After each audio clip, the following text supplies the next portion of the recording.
The Houston Texans rookies hit the field for rookie minicamp. What to make of the light workout and some of the comments from DeMeco Ryans about his team. Welcome into the channel. I'm Cody Stoots. Let's talk some Texans, and let's talk about the rookie minicamp, some observations from the workout and some important things from DeMeco Ryans about his rookies. This video brought to you by my friends at Platinum AC and Heating. My guy Dwyane will take care of you when it comes to your air conditioner. The best service and the best prices in town. When you need an AC guy, you call the AC guy. That's my guy Dwyane at Platinum AC and Heating. Give him a call today, 832-777-3683. That's 832-777-3683. Put his number in your phone, because when you need an AC guy, you need the AC guy. That's my guy Dwyane. He will take care of you, and you can talk some Texans football while you're out there with him. Now, let's talk about that rookie mini camp. Now, I want to say, first of all, it's a pretty light workout for these guys. It's nothing quite like training camp. They're just out there running some drills, going through some things. So when I give you an observation on somebody for a route they ran or how they looked running the football, things like that, know that most of this stuff was half speed, maybe three-quarter speed at most, with the exception of like a couple of pass catching drills there at the very, very end. So nothing too intense or crazy about these workouts. So let's start with some of the players that were highly drafted by the Texans. And Kalen Bullock, right off the bat, when you look at him, you see the comments that Nick Caserio talked about how he's got to add strength. He is not a big individual. Specifically, when you look at his lower body, he has pretty thin-looking legs, but he is not a big, thick safety like someone like maybe Jalen Petrie is, or even Jimmy Ward. So when Nick Caserio says Kalen Bullock's got to add strength, you can see where he needs to get bigger and become a bigger player and a bigger safety. That was the first thing I noticed when I was looking at some of the top picks and some of the rookies out there, was Bullock's size. It's a little surprising at first, and then you see his quickness and his footwork in some of the drills, and you're like, oh, okay. Like, the size might be an issue a couple of times over the course of this season, but ultimately, if he's fast, if he's speedy, if he's arriving at the ball before the offensive players and he's making a play on him, you're not going to worry about him having maybe a little bit smaller legs than some of the other players out there on the field. He and Kamari Lasser are only two defensive backs in rookie minicamp. So at different points, they were working together in some of the defensive back drills, and they were also working separate. Obviously, Bullock working safety drills and Lassiter working cornerback drills. And I think in each, when they were separate, there was about 3 coaches around them, showcasing them each little pieces and portions and coaching techniques in various aspects of the drills that they were running. I thought that was very funny because they're off on an island by themselves with 3 coaches. I mean, it's one of those situations where this is one of the only times they'll get this level of intimate one-on-one coaching with all of those coaches. And so I thought that was a fun note for those 2 guys when they were off by themselves. And then Cade Stover is by himself at tight end. Speaking of Stover, and he looks big, not in a bad way either. And Stover's looked kind of slight at times when you look at some of the tape from Ohio State and some of the film and highlights. He doesn't always showcase a tremendous amount of size. He doesn't always stand out from a physical standpoint. But he was standing next to Blake Fischer in the warm-up line, the offensive tackle that the Texans drafted in the 2nd round. And I thought Stover looked pretty darn big when you look at the height and weight between Stover and Fischer. He's supposed to be, 2 inches shorter and like 50 pounds lighter. He did not look like he was that much shorter, and he looked like he was big and stocky, but he didn't look slow when he was running through his drills. Again, a lot of his drills were solo, by himself, no defender to beat. And it's not like he looked slow or fast, but I don't have anybody else from a tight end perspective to compare him to, so I can't give you the nod on if he was slow or fast. But I'll tell you what, he rips that ball out of the air. I mean, he had a couple of moments where the ball was flying to him. The Texans have a rookie minicamp invite to a Georgia Southern quarterback. He's out there so that they have the quarterback to throw to the tight end, the 2 wide receivers, and then hand the ball off to the running backs. He was throwing it out there, and Stover was ripping that sucker out of the air. So I really liked to see that from Cade Stover.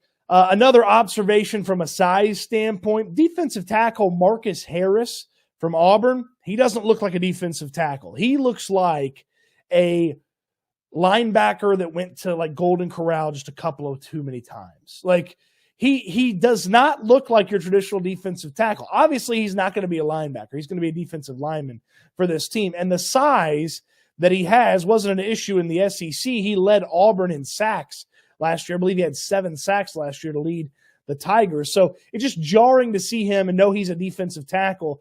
He's going to look very strange next to some of the offensive linemen that the Texans have, and he's going to look very strange next to some of his fellow defensive linemen as well.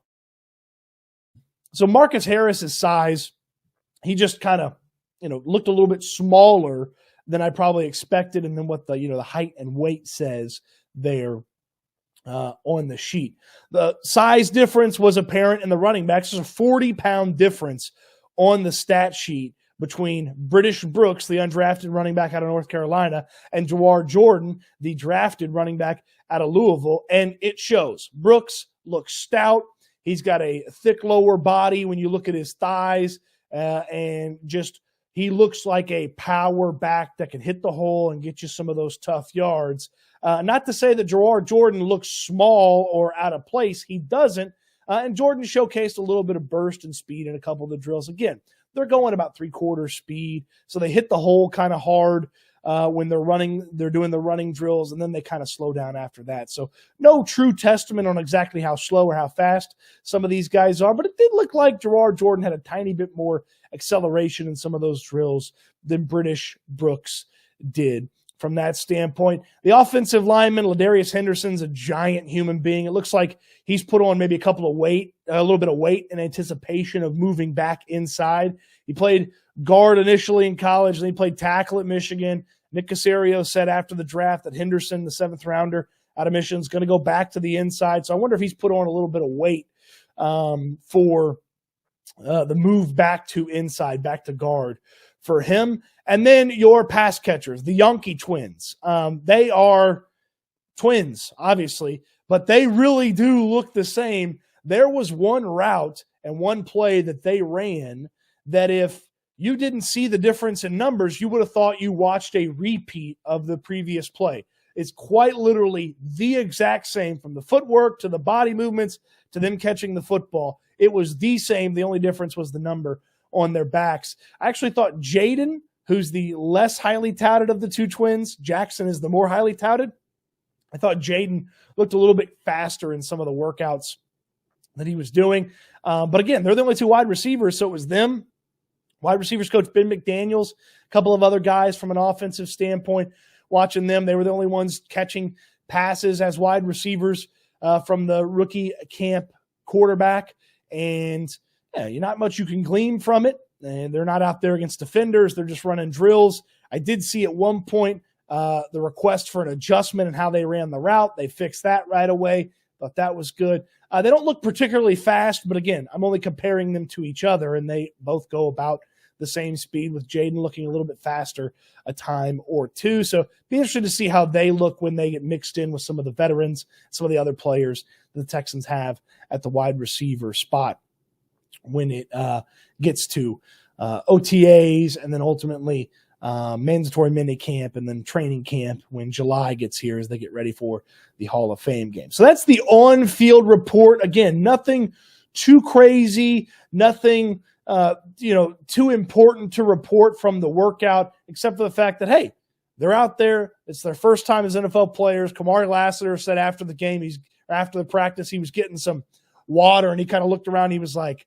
man, I'm a Houston Texan. Like, I'm an NFL player right now. Like, the moment started to hit him in a water break in one of the workout sessions that he had in the first day of rookie minicamp. So a couple of these guys are headed to be NFLers now, and they get their feet wet and get them started that way. Let's take a look at their numbers. I know people really like the numbers, and that's a big conversation point. These are your numbers. I do believe these can change after the roster gets set. So Kamari Lassiter wearing 14 is a really weird number for a cornerback. Bullock at 41 is a weird number for a safety. I would think both of those change. Fischer getting 57, okay, offensive line number. Not really a tackle number but offensive line number. Stover at 87. He looked good in 87. Hill, the linebacker, in 56. Jawar Jordan in 42. Again, a number that could change when some numbers become available if Jordan is able to make the team. I thought this was interesting because, again, I told you Marcus Harris, he kind of looked like a big linebacker, and then he has DeMeco Ryans' number. And look, DeMeco Ryans' number and retired. It doesn't necessarily mean anything, but I did go, oh, look, he's got DeMeco Ryans, his old number, and he plays defensive tackle, but he looks like a giant linebacker.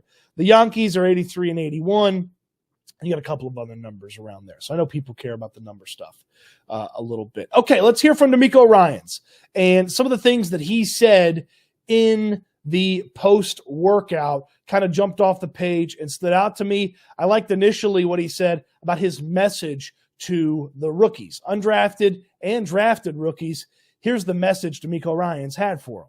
Same message for them all, right? It doesn't matter where you're selected or how you come into our building. The goal for everyone is to improve and do their best. And for me, I tell guys, I don't weigh it one way or the other. If you're the best player, you're going to play. It doesn't matter if you're undrafted, if you're drafted, if you're a tryout guy. If you make our roster and we feel like you can help us win games, and that's what it's all about. That is such a stark difference from how Bill O'Brien used to treat rookie players. Bill O'Brien is famous for saying rookies don't know anything.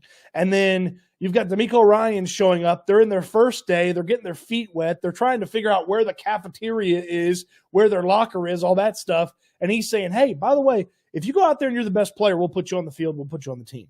Like to you undrafted guys, to you late round draft picks, to you top draft picks. If you're the best, you'll get on the field. It felt like that was nearly impossible under the Bill O'Brien reign of terror that he perpetrated upon rookies while he was here as the head coach and decision maker for this organization. So I love that from DeMeco Ryans. And to the most part, they've stuck by that. They put the best players on the field. They want to win football games.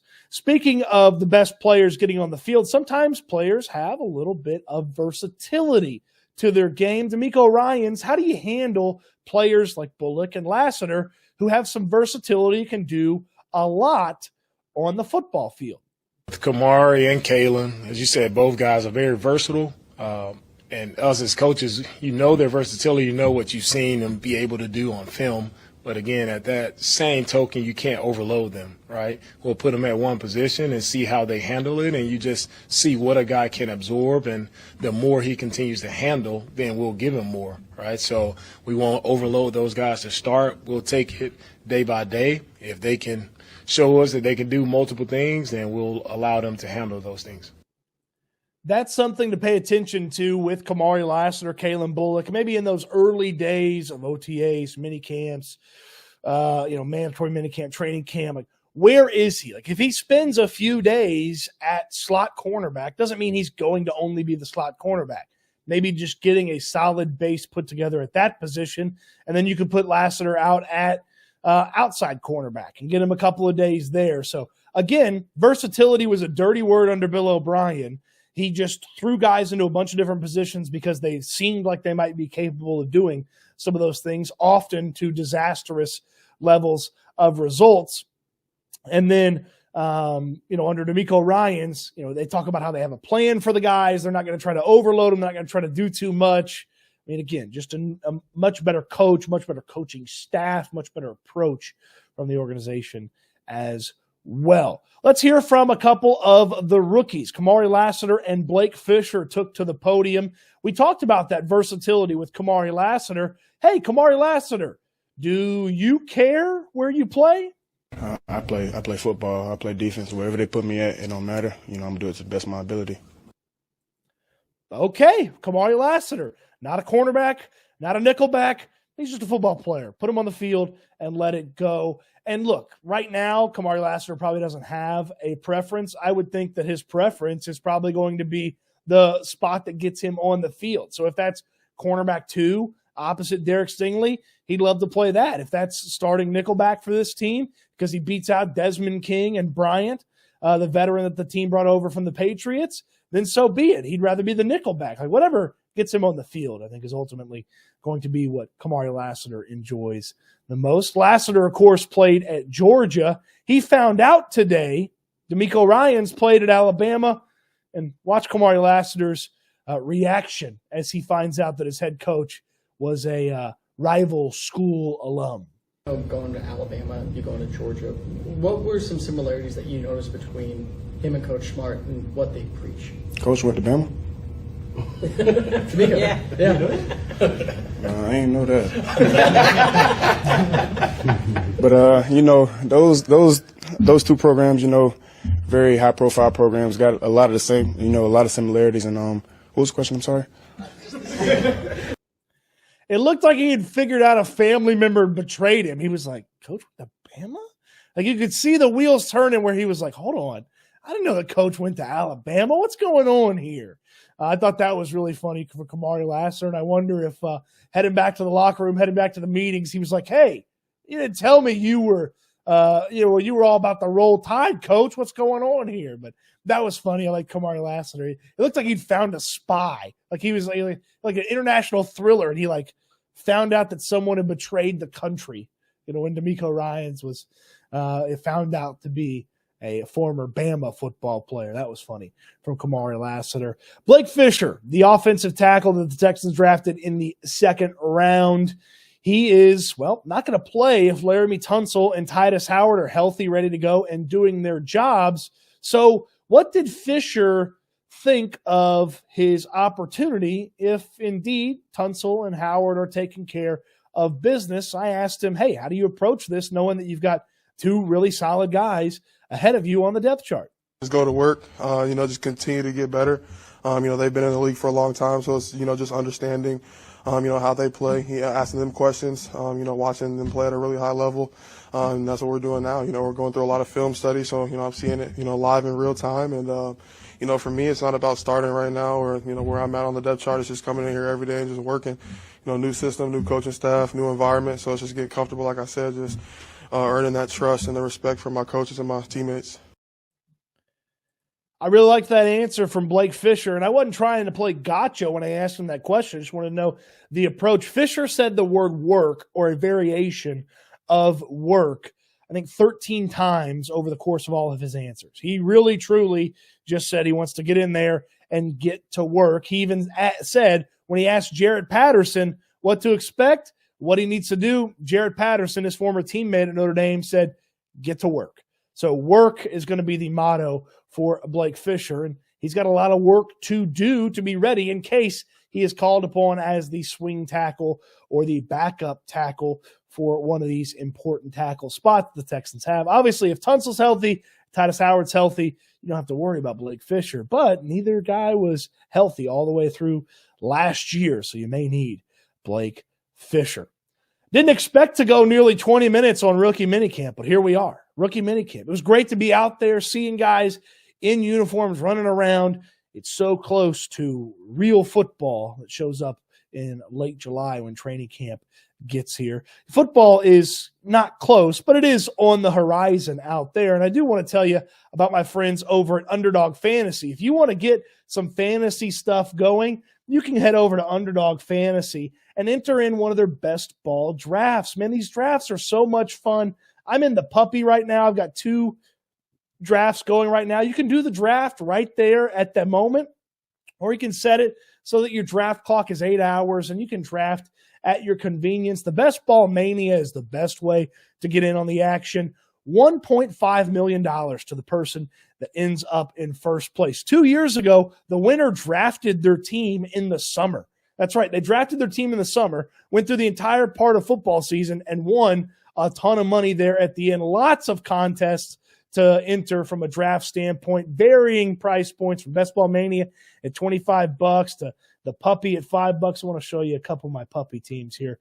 This is the team I'm putting together right now, and got a pretty decent Texans heavy slant to this one with C.J. Stroud, Joe Mixon, CeeDee Lamb, Nico Collins, and Cooper Kupp already on the squad. And these best ball drafts are fun. You don't have to worry about starting anything. The best players automatically get inserted every week over the course of the season, so you can just draft and forget about it. Check it each week and see how you're doing. And then the Pick'em format is up. No football stuff right now, but you've got basketball, you've got baseball. I like to throw a little hockey in there. And when you sign up with my promo code STOOTS, that's STOOTS, you're going to get special Pick'em options added to you as well. All the information is down there in the description. The promo code is going to get you special Pick'em options over the course of when you're playing Pick'em. Plus, it's going to get you a 50% bonus match up to $250.